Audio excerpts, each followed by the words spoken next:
Excellent. Welcome, everybody. Thank you for coming along.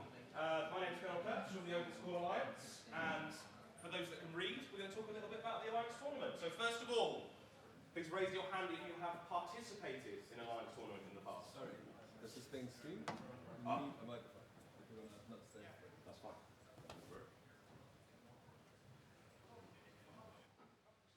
Are we good? We're good. Fantastic. Try that again. Raise your hand if you've participated in the Alliance Tournament. Okay, cool. And please raise your hand if you have not participated. Okay, good. That's good. Well, I'm going to make some quite bold claims here and now. We're going to talk a little bit about the past, the present, the future. And by the end of this presentation, you will know how to win the Alliance Tournament. Very simple, everybody. So without further ado, who am I? My name's Colonel Kurtz from the Odin School Alliance. As you can probably see, I've been around the block a little bit, participated with a number of different alliances.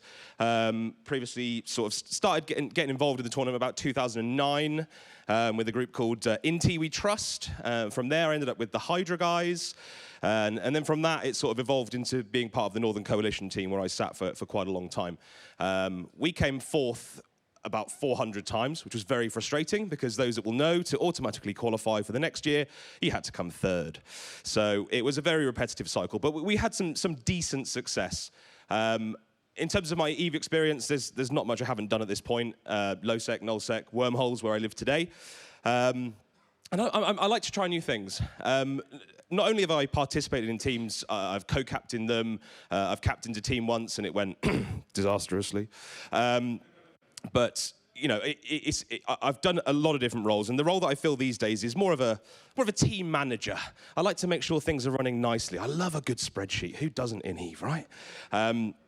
And don't worry, for those that were concerned, there will be spreadsheets in this presentation. I know there were some concerned faces. And I've delivered a number of memorable moments, this being one of them where Moderator pulled this fantastic face as I survived in 6% structure in my Fleet Typhoon this year, under the guns of a Flag Varga. And I think it's important that we deliver those memorable moments. I've not managed a boundary. Anybody in the audience boundaried during a match or committed some sort of sin? There's one, and then another one. Oh, you should all be ashamed of yourselves. So we're going to talk about the past. The AT has a long old history going back to 2005. Was there anybody around in the tournament in 2005? No, not surprised by that. That is an awful long time ago. I'd be, again, disappointed if you were still around at this point. But today, when I talk about the past, we're going to kind of keep it to this sort of time scale because I have no idea what happened before this point in time. And we're going to split it into two. So the tournament took a break, 2019-2020, and everything changed after that. We saw a reinvigorated, exciting new format, and things changed a lot. And we'll talk about that afterwards. We're going to talk a bit about the present, what we're doing at the moment. We're going to talk about the future. We're going to get our crystal balls out. What might be coming up? What might be happening? And lastly, as I have promised, I'm going to teach you how to win the Alliance Tournament. Ooh, come on, guys. Jesus. It's a tough crowd, tough crowd. As it says at the top there, if you see yourself in any of these images, some people will be named and shamed. Please do give me a little wave. So the past, we saw a lot of different formats in the past, 6 versus 6, 12 versus 10, all of these different formats.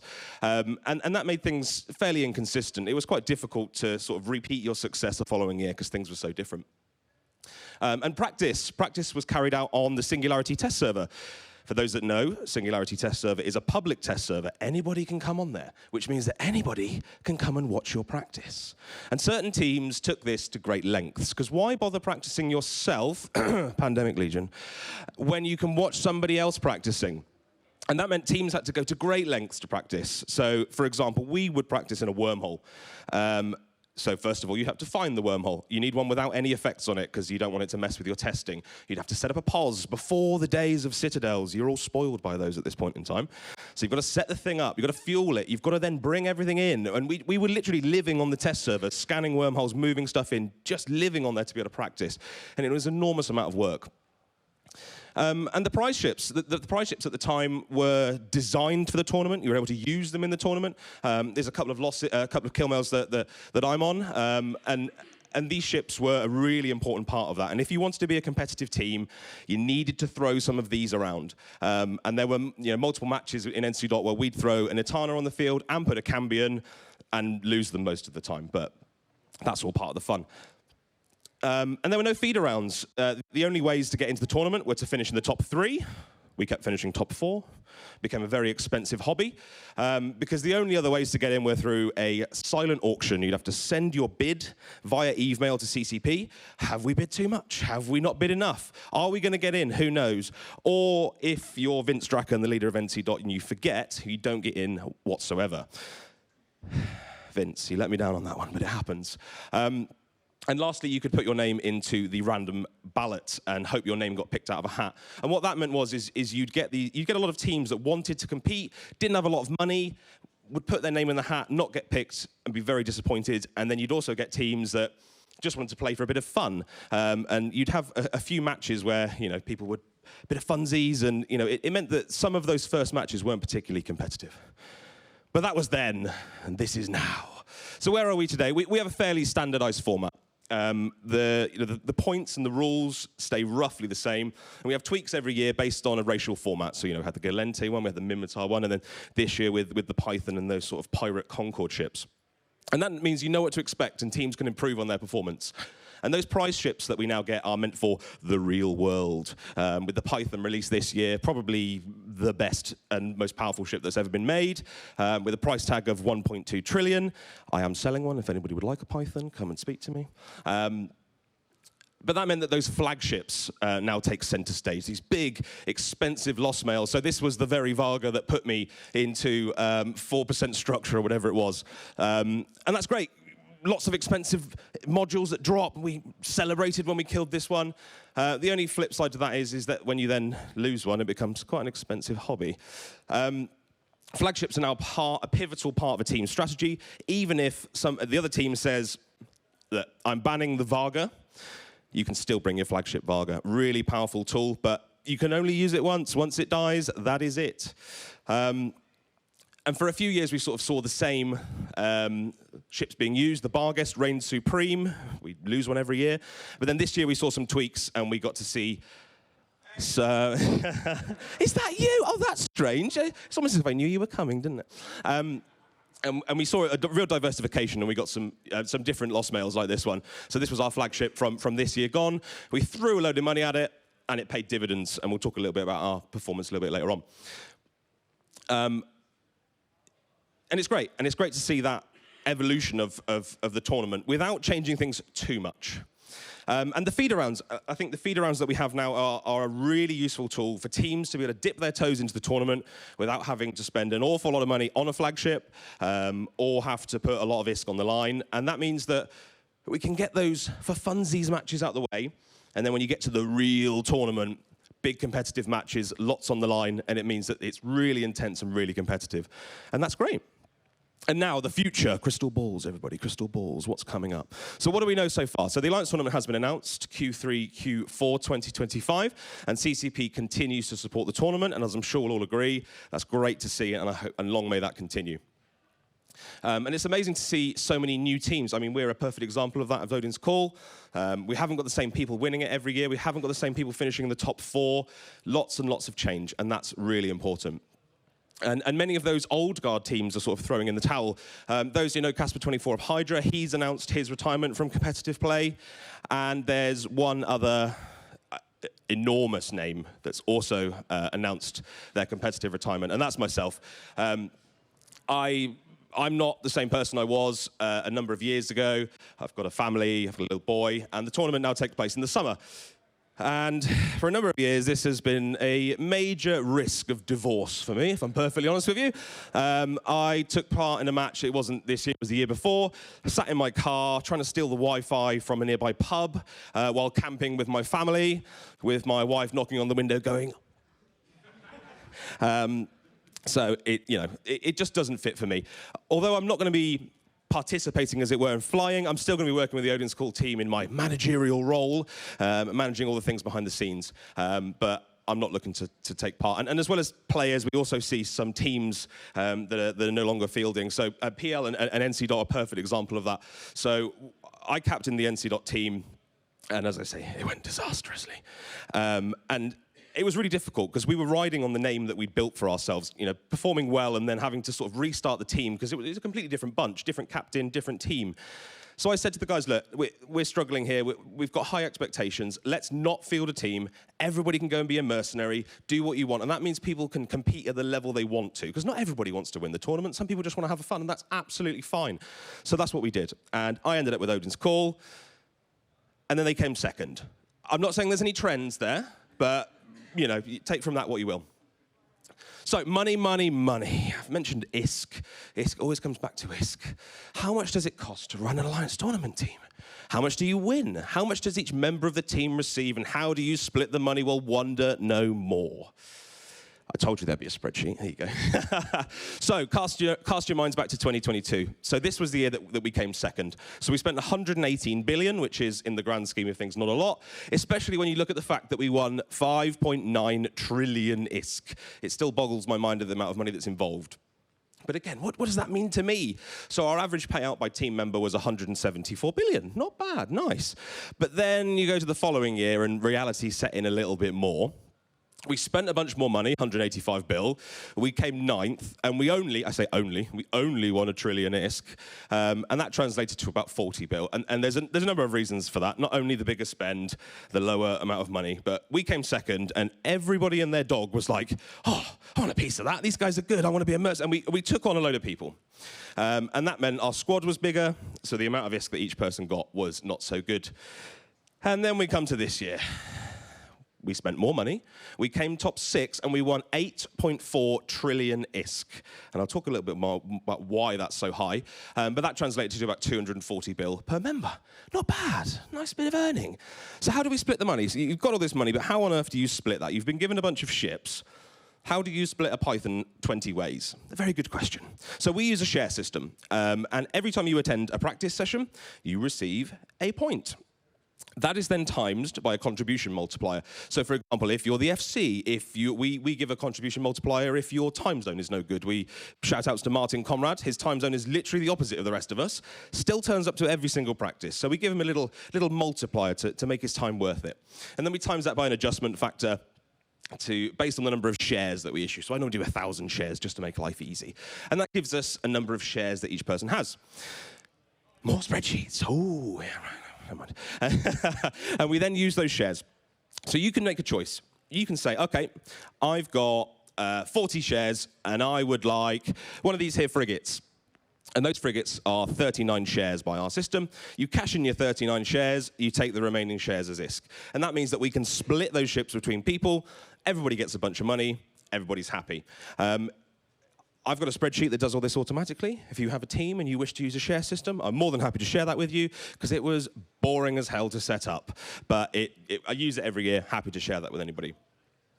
Now, how do we decide? Kurtz, you said a Python's worth 1.2 trillion. How on earth did you decide that? This is how. Every year, normally the top 4 teams and a number of teams below them agree to form the prize ship cartel. I love that, the cartel. And those teams agree to set fixed prices on those ships. So this year, 1.2 trillion for the Python. And you're thinking, this sounds like some sort of cartel, funnily enough. This sounds like you're ripping people off, but it benefits everybody in the long run. Because otherwise what happens is, you get given this big pile of ships, I sell mine to you for 1.2 trillion, and then 10 minutes later, someone's selling it for 1.1, 900, 800, and the price just starts to go all the way down. It's a race to the bottom. So this not only protects the buyers and keeps their ships a high value, it also makes sure that the teams make money, and the only competition in selling them is how good your marketing is. And I'd like to say my marketing is damn good, because I sell all of our ships before we even get them every single year. Again, if you want a Python, over here. Thank you. Now, we've spoken a bit about money, and I've made a bold claim in teaching you how to win the tournament, so let's have a stab at that one. The tricks of the trade, the secrets of success. The 5 Ps of readiness. Preparation prevents pretty poor performance. I know that's what you were thinking. And this is how I do it. So I've got 2 containers that sit in my hangar. One is full of every single implant, module, ammo, anything you can imagine. And the other one is full of every single ship we may or may not use. And you're probably thinking, why would you do that? You're sat in Jitter, you can just buy these things, right? Do not buy the things, and I will tell you why. In such a competitive environment, Any information that you're giving away to another team is invaluable. And this is how I gather that information. And if you squint really, really hard, you can probably see that most of these are named eWar modules, remote repair bots, all fairly cheap things. So what I do, and again, you're probably thinking, why is he telling me this? He's shooting himself in the foot. I'll talk about that afterwards. I buy every single module that I can. They're cheap, right? I'll buy all the ECM modules, all the repair bots, everything. The named ECM modules are particularly easy because the supply is limited. You can't make these. You can only get them from ratting and things like that, and they're dirt cheap, so I buy them all out. And that feeds into this. So this was the snuffed out team from this year. So what I've got is all of the members of the team. We did a big exercise to find all of their alts, and we've got their player IDs. Public information, you get it from Zkill or anywhere else. I then attach that to a tool called Gezi, which is an integration with Google Sheets and the ESI, and that just pulls my wallet information. And what happens is, if any of these people buy something from me, it tells me. And I know exactly what they've bought. And what I'll do is I'll have my alt on one screen as we're preparing for our match, and I'll have this running. And this has paid dividends a number of times. I've sat there and watched the team we're about to play buy some armor bots, buy some ECM, buy some damps. I know they're bringing an armor comp. I know they're bringing an ECM comp. I know what ECM they're bringing. I know that they're bringing damps, and we can counter that, and it works very well. Doesn't work every time, because some teams are aware of this, as should you be. So my advice, the 5 Ps of readiness. Don't give away free intel. I say this to my team every year. Do not buy anything. Ask me, and I will give it to you. Otherwise, you are giving away free information. And again, back to that point, why are you telling us this, Kurt? You've just given away your... Well, the reason is because I want you to do this as well.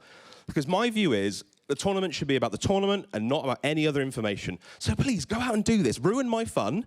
Stop me from doing it. Because then if everybody's doing it, nobody's going to get information. We're back to the competition. So remember, don't give away free information. And that goes for practicing too. You need to keep your information as secure as possible. Now, practicing. Practice, practice, practice. Obviously, practice is really important, but how much? More spreadsheets. So again, cast your mind back to 2022. These are our practice stats. So in 2022, we held 37 sessions, average attendance 22, average number of hours per member, about 55.5 hours each. And then when we look at the amount of ISK we had per person, about 3.1 bill an hour. That's pretty good. Can't really do that in your Ishtar, can you? So, and I don't know many other activities where you can make that amount of ISK. But then again, back to 2023, we had to settle with reality a little bit. We held 41 sessions, so slightly more sessions, about 25 average sessions per member, 64 hours over the course. Like I say, that translated to about 40 bill per member, 600 mil an hour. Not quite so good, bit more realistic. And obviously, although this is kind of risk-free, you've also got to we threw a flagship at each of one of these, hundreds of billions to be able to achieve this. So pros and cons. And then again, cast your mind back to this year, blow it all out the water. So we practiced really hard this year, 55 sessions, really good attendance this year, 100 hours, 101 hours average, which is pretty good. And again, 2.3 bill an hour. Again, that's pretty good. That's pretty nice. And who should you practice with? I think it's really important to have a good couple of practice partners, somebody that you can bounce ideas off and you can see how it works. I know a number of teams like to practice in isolation with a practice partner or in internal practices, and that's great, but you can end up with a bit of an echo chamber. You're not really sure what's going on else out there. You need to be able to figure out what is the meta for this year? What works? Is there a rock, paper, scissors situation? Is the rush going to beat the kite? Is the kite going to beat the ECM setup? How does it work? And the only way to do that really is to practice and test it out. So get out there and do some practice. And a good couple of skirmish partners is a really important part of that. We often hear the best ship is friendship, right? We can all be friends. You can let everybody have a turn and have a nice time and win the tournament. Right? Wrong! You're all wrong. You cannot be friendly. If you want to win this team, you need to act like a competitive team. You need to be like one. Putting the best 10 people on the grid is key to winning. And if you treat your team like a high-performing squad, you will perform like one. You don't see Liverpool winning the Premier League and being like, oh, he hasn't had a game yet, let's put him on the pitch. Or the manager's son wants to go. No, right? Best 10 people on the pitch. But does it really have to be like that? Do we have to be so cutthroat? Can the best ship be friendship? It can. It can. Only one team is going to win this thing, right? You don't have to take part in the tournament only wanting to win it. You can still have a good time and still do really well. A number of teams do this, have a lot of fun, make a decent amount of money, and give everybody a go. And the future of the Alliance tournament relies on new participants, and we're not going to get those new people if we're not going to give people a chance. So my plea to you is give people a chance, especially in those early stages of the tournament. Let people have a go, test people out, give them a trial, and encourage them and help them and mentor them a little bit. Because without new players, the tournament scene will shrivel and die. So please, new people, help them. And now some thank yous. The tournament takes an enormous amount of planning.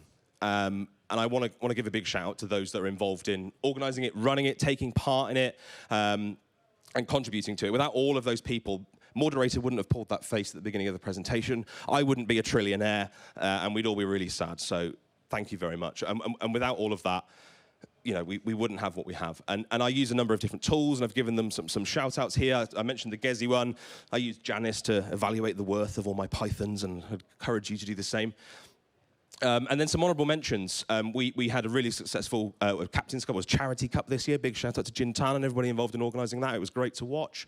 And a really big special mention to the Eve NT team. When the tournament took a break, Eve NT came flying in and took up the mantle and really pushed it forwards and made a massive contribution to reinvigorating it. I know some of the team overloads in the room somewhere, but he made a massive contribution to that and ended up following his dreams and working for CCP. So big thank you to those guys. And a big thank you to everybody from this year's tournament. I think it was a massive success, and I hope we see the same this year. I hope we see more tournament work. I hope we see more player-led tournaments. I hope we see new teams. I hope we see new players, because without those things, the tournament scene will not be what it is. And in closing, I've been Colonel Kurtz. We are recruiting. Please see the QR code. Thank you very much. And I'm happy to take any questions. Thank you very much.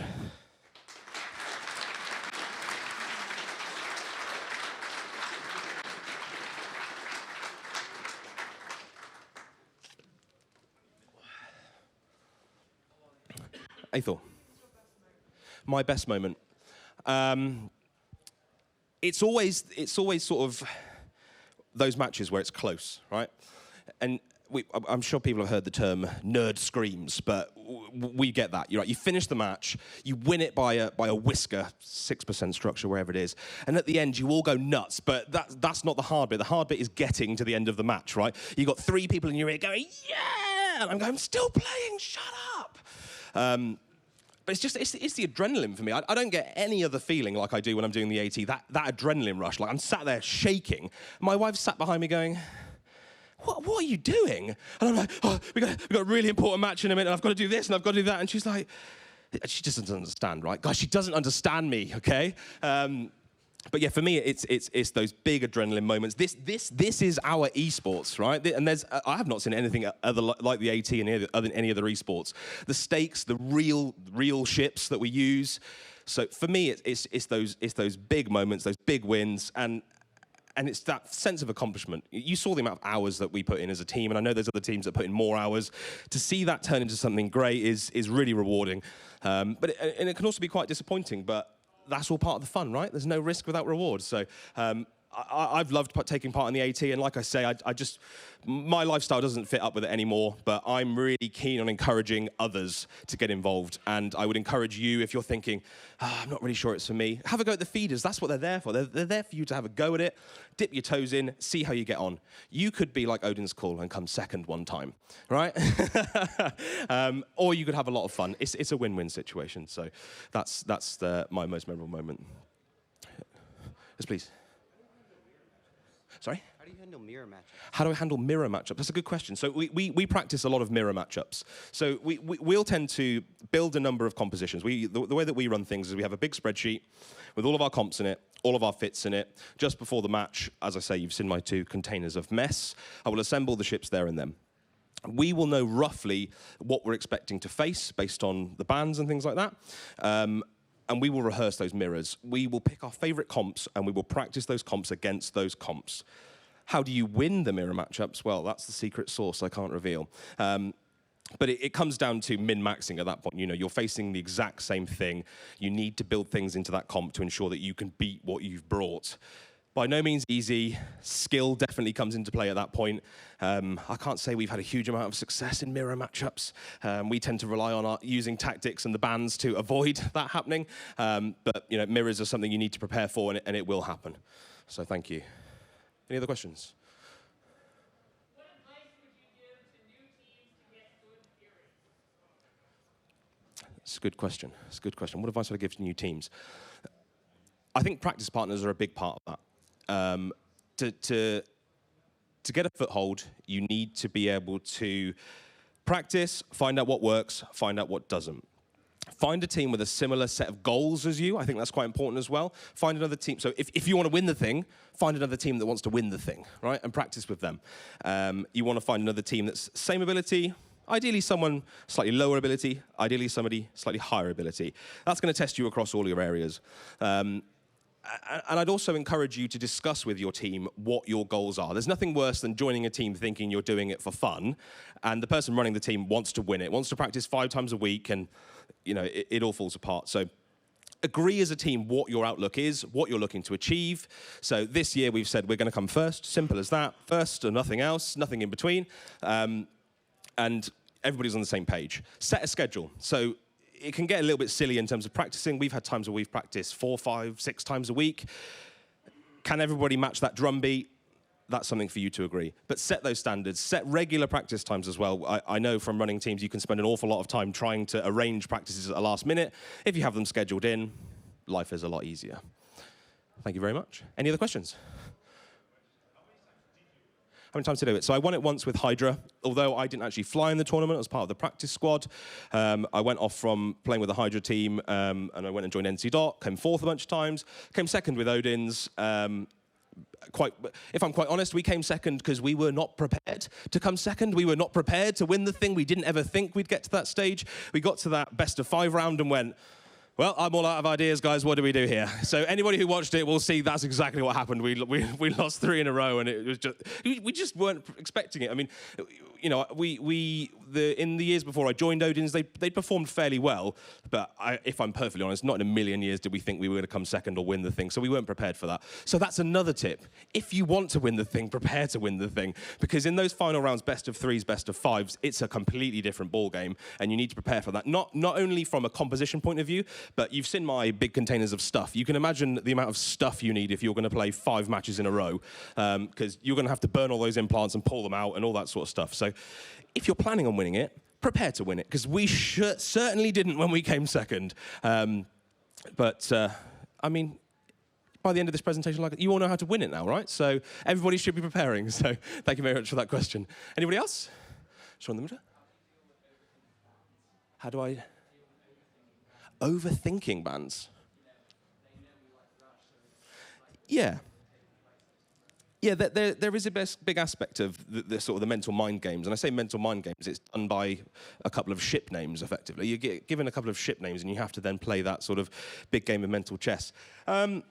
We have sort of a set ban list. So for each of our composition, we will agree bans before we even get there. So we know roughly what we want to ban, and we will look at our opponents and maybe see, okay, what did they bring last time? If we're planning on bringing a rush setup, right, and we've just seen them play, they've brought a rush setup, we'll have a look at that and tweak that ban set. But for each composition, we will already have our ban list prepared, and maybe some alterations to that. And we normally, we'll have sort of archetypes, a rush setup, for example. We'll have a number of different versions of that, and we'll also have a number of different sort of ships to slot in if bans are a factor. But you need to prepare for that sort of eventuality. Having a single comp and relying everything on that falls apart very quickly when the other team ban 3 of those ships out. So it's no good having just a simple list, a single rush setup, a single kite setup, whatever it is. You need to prepare for all eventualities. But in terms of, yeah, winning the mental mind games, experience is all I'll say. Using experience and intuition, that's all you can do. Stick your finger in the air and think, what are they going to do? Or be a mind reader. That's how I've done so well. Every time. How much do you know about Last year's Alliance Tournament fiasco? Somebody lost all the ships. Oh, yes. Yeah. Ooh. Yeah, I know a little bit about that one. For those who don't know, I won't name any names. A team won a number of prize ships. I And what happened is a very industrious person made a number of contracts to those teams. And in those contracts, it said, you give me these ships, you receive nothing. Because what would happen in the past is CCP would deliver our prize ships via contract. So you get a contract, happy days, accept the contract. So what happened from my understanding, the CEO was not around too much and was asked, oh, the ships have arrived. Could you please go and get them for us? Said person has logged in, saw the contract and gone, accept, not realizing the ships were already in their hangar. And all of their prize ships for the year were given to a mysterious benefactor who, I do know who it is. And that was quite heartbreaking for them. You know, although I laugh, that was a lot of work and effort for that team to then be literally handed to somebody else. But I'm sure they've learned a very valuable lesson. Reading and listening are really useful skills. Thank you for that question. Anybody else?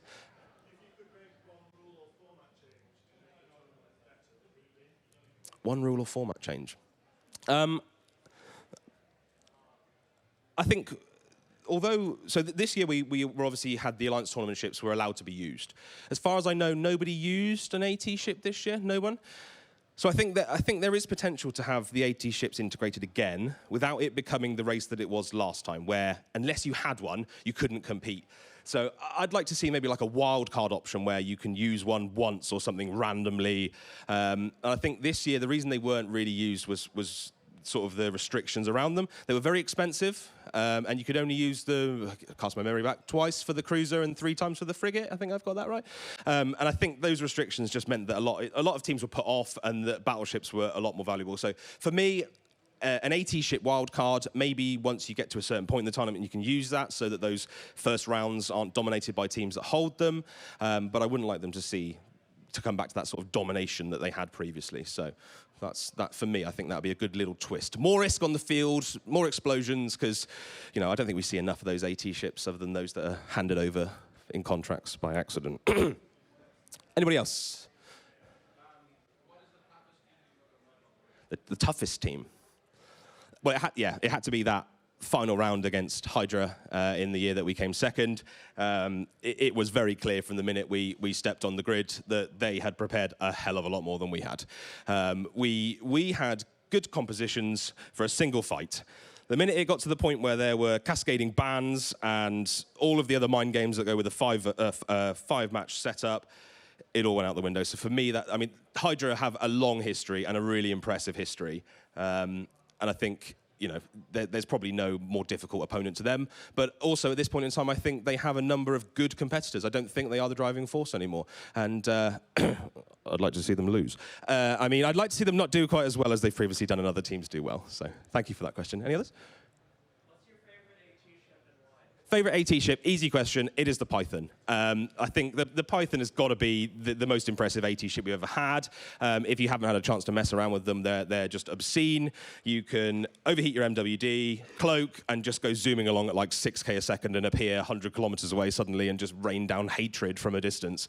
At the same time, I don't know about you guys, I don't have very many lots of 1.2 trillion in my wallet to be able to throw at them, so we don't see them a massive amount. And props to the chap that managed to get a kill in one on a plane on the way here. There, look at that, round of applause, that was incredible, fantastic. For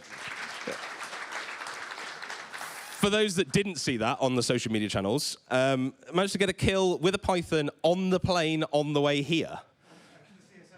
With the CSM summit, was it? Apologies. Still, either way, that's silly. You're silly.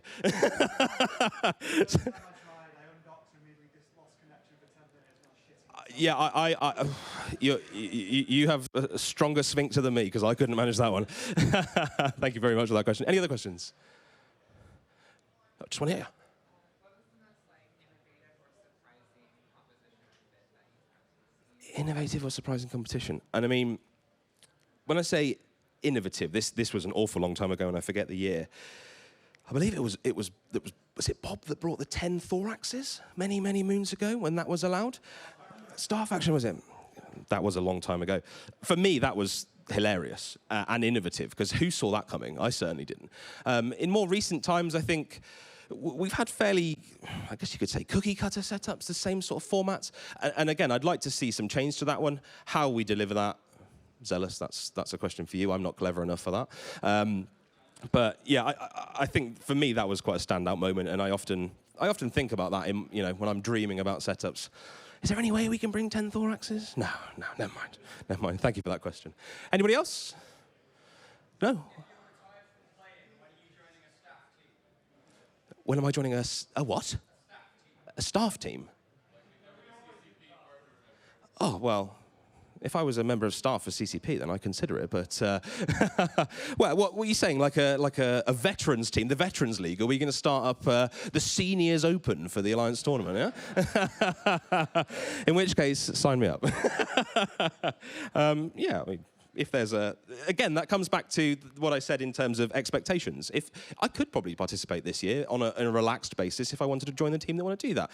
Odin's have set out the gauntlet and said, we want to put it in a competitive show this year. So go for it. But I'm not on the same wavelength, so I'm going to help, but I'm not going to play because I can't commit to that. And I've been honest about that, and I think that's quite important as well.